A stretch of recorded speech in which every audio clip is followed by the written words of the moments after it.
ஆமென். அல்லேலூயா. உங்கள் யாவருக்கும் என்னுடைய அன்பின் வாழ்த்துக்கள். லூக்கா புஸ்தகம் 11ஆம் அதிகாரத்தில் 1லிருந்து 8 வரையில் எங்களுக்கு ஜெபம் பண்ண கற்றுக் கொடுக்க வேண்டும்னு சொல்லி ஏசப்பாட்ட அவருடைய சீஷர்கள் கேட்குறாங்க. அப்போது அவங்க சொல்கிறாங்க, பரமண்டலங்களில் இருக்கிற எங்கள் பிதாவே, உம்முடைய நாமம் பரிசுத்தப்படுவதாக, உம்முடைய ராஜ்யம் வருவதாக. நீங்கள் பரமண்டலங்களிலே செய்யப்படுகிறது போல பூமியிலேயும் செய்யப்படுவதாக. இன்று வேண்டிய ஆகாரத்தை இன்று எங்களுக்கு தாரும். எங்கள் கடனாளிகளை நாங்கள் மன்னிக்கிறது போல எங்கள் கடன்களை எங்களுக்கு மன்னித்தருளும். எங்களை சோதனைக்கு உட்படுத்தாமல் தீமையிலிருந்து எங்களை ரட்சித்து கொள்ளும். ராஜ்யமும் வல்லமையும் மகிமையும் என்னென்றைக்கும் உம்முடையவைகளே அப்படின்னு சொல்லி கொடுக்குறாங்க. சொல்லிட்டு மறுபடியும் சொல்கிறாங்க, ஒரு சிநேகிதன்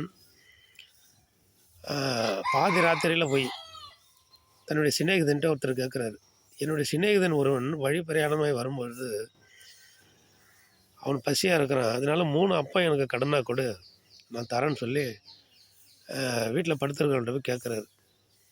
அவர் என்ன சொல்கிறார், நான் பிள்ளைகளோடு உள்ளே படுத்துருக்கிறேன், நான் வந்து கொடுக்க முடியாது அப்படின்னு. ஆனாலும் வருந்தி தன்னுடைய நண்பனாக இருக்கிற அப்படின்னாலே வருந்தி கேட்குற போது அவன் எழுந்து வந்து கொடுப்பான் அப்படின்னு சொல்லி ஆண்டவர் சொல்கிறார். எதுக்கு சொல்கிறாருன்னா, அதுக்கு கீழே சொல்லப்பட்டிருக்கும், கேளுங்கள் உங்களுக்கு கொடுக்கப்படும், தட்டுங்கள் திறக்கப்படும், தேடுங்கள் கண்டடைவீர்கள். அப்போ தன்னுடைய நண்பனிடத்தில் வருந்தி கேட்குற பொழுது கொடுப்பார். அதே போல் நம்ம சிநேகிதனா, நம்ம நண்பரா, நம்ம குருவா, நம்ம போதகரா, நம்ம மேய்ப்பரா இருக்கிற நம்ம ஆண்டவர் இடத்துல கேட்குற பொழுது, ஜெபத்தில் கேட்குற பொழுது கட்டாயம் நமக்கும் அவர் எல்லாவற்றையும் கொடுப்பார். ஆமென். அல்லேலூயா.